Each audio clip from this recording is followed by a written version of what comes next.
here with Goes to 11, here with my husband Rick. We're bringing you another episode of Grounds for a Divorce. Hello. Hi. Another week in paradise. Yes. So, that was almost as bad as our Prime Minister's pause when asked about the rioting. It was this long concept pause. Well, what has happened this past week? What has happened this past week? Well, just lots of stuff going on, guys. I went back to work. Yeah, got you back to work. So we're not together 24/7 anymore. There's a little bit of...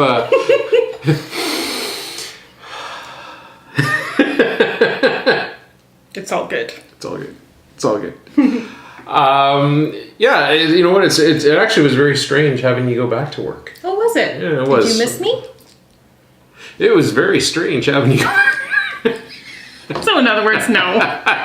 No, you know what? It didn't have the same amount of constant sounds in the house of having somebody with you all the time, right? I'm such a noisemaker.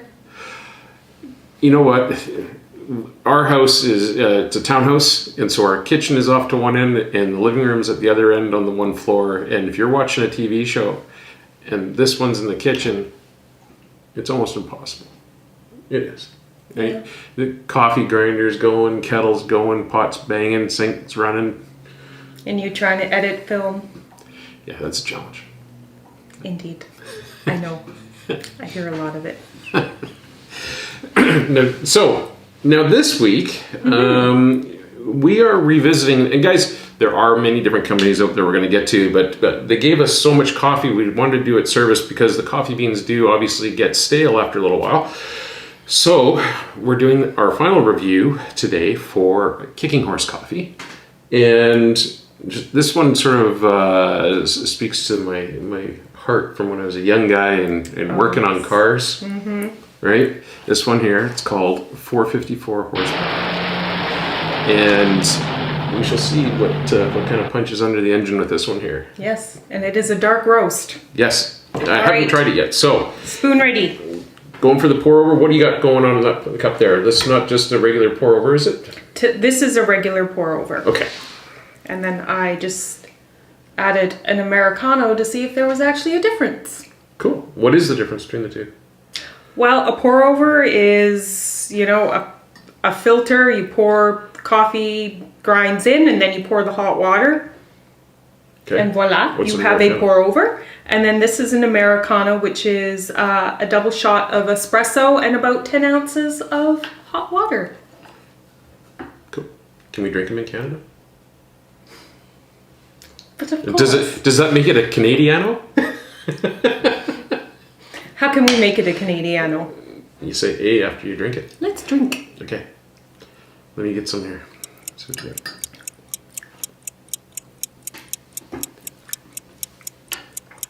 Now that tastes like... The flavor with it ramps up for me. So when I take a taste of it here, you get the coffee hit right away.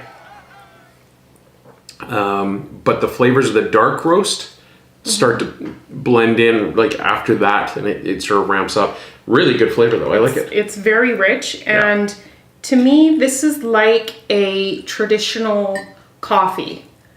Like just the flavor of coffee. It's not full of like chocolate or nutty undertones or whatever. It's not too like acidic-y. It doesn't taste fruity to me. It kind of tastes like pure coffee. Like I don't know how else to describe it. But Makes sense. Just tastes that's like a fair description. Pure coffee. Yeah, but it's really good. I actually really quite enjoy this. Yeah, it's a dark roast, but it's clean too. Yeah. There I am making a mess again. There we go. Full body without a lot of... Very good. All right, let's jump into the Americano here. Okay, let's see if there's a difference.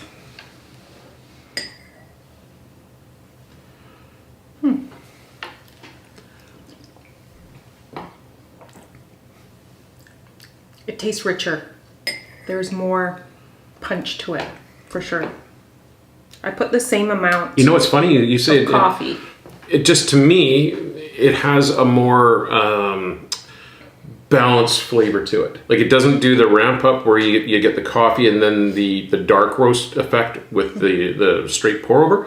This one here, the Americano, I think adding the water to it just kind of smooths it over and blends it a little bit more evenly. But to me, it's more of a muted flavoring than the other. Yeah, and the interesting thing that I noticed is that this is the pour over and it looks quite clear, like very amber, like an orange deep. It looks, you know, and then this one, you see that? Is darker and almost cloudier. Yeah. And that's because it's not being filtered like all the small, like interesting particulate. Wow. But I think I like the Americano better. Wow. Now, what do we got going on with lattes here? Very good. Okay, next. This here. Batman. And I'm Wonder Woman. Is a latte. So this here, in Wonder Woman's mug. Good work on the artwork this time too, by the way. It's improving. It's improving. This one here is a cappuccino. Okay. So, latte, cappuccino, both have the same amount of espresso. So, double shot espresso. Wow, that's really, really tasty. But the latte has 10 ounces of milk, whereas the cappuccino only has 7. And as you can tell, it's foam. really lit up. Where's the coffee? There's coffee. I'm still hitting foam. But that's a cappuccino. So the difference is the amount of... You know what? I just got to move it to the side because Yeah, but you're supposed to enjoy it. Well, I am, but I'm trying to get to the coffee too. I can just sit here and tell you how good the foam is. Okay, but just drink it. Wow. You like? Yeah. You know what? That's interesting because I'm not usually a cappuccino drinker. So having the foam being like that much, like the whipped up foam like that is different than the latte. I find the lattes it's a creamier and just different consistency when you're drinking it, but both are really good. So the 454 horsepower coffee I really like it. Yeah. Now the thing that I'm finding interesting is traditionally I've always enjoyed the lighter roast coffees, but I'm finding some of these other ones I'm really sort of getting into the darker roasts. Right, so it's good. It's good. What are your thoughts? It's a beautiful blend. It is, isn't it? It's but yeah, it's phenomenal. Really, really good job. I like it a lot. Yes, it's very good. And what did you use for this? For the dairy, 2% Natural. Okay. I'm getting gypped. We went from 3.25 down to 2.5, now to 2.0. No. It was 3.25 down to 2. But I thought you said it was 2.5 last time. No, it was just 2. Still. Have you ever seen 2.5% milk? Hey man, I don't know. I saw the 3.5. 3.25 and 2%. I never go any lower than 2%. It just doesn't froth up as nice, and it's not as creamy. No. No. And I've always, as I said before, I always used to drink coconut milk.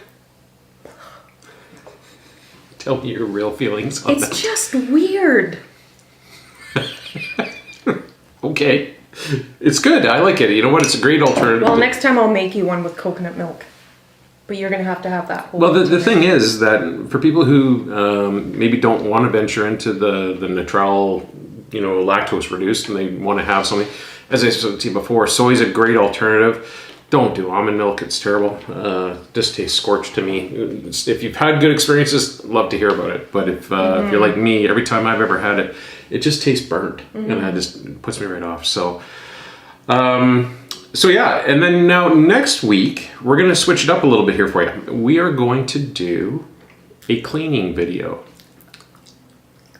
Cinderella. she's going to show you how to properly clean your coffee maker. And in particular, we're talking about our Breville, but multiple different machines, I'm sure, have a very similar need for the type of cleaning she's going to do. It doesn't take terribly long, does it? No. Especially on fast forward. Yeah. So we're going to show you that, give you a little bit of cleaning tips, because that will change the flavor of your coffee. If you don't keep your grinder clean and keep your water filter cleaned and all the rest, very important stuff. Calcify and all that sort of stuff. Really important. So, all right. Well, listen, guys, thank you so much. Thank you. Thank you, everybody. And we will catch you next week on Grounds for Divorce. Ciao, ciao. Hey everybody, thanks for watching. We really appreciate your support. You can also lend support to us by clicking that like button, giving us a thumbs up on it. Also, please subscribe. When you subscribe to our channel, it helps us to have numbers following, which gets us access to even cooler content for you guys to watch. Also, don't forget to click that little reminder bell. It keeps you up to date in the world of Goes to 11 Media and knowing what's going on. Thanks so much for watching. We'll catch you again.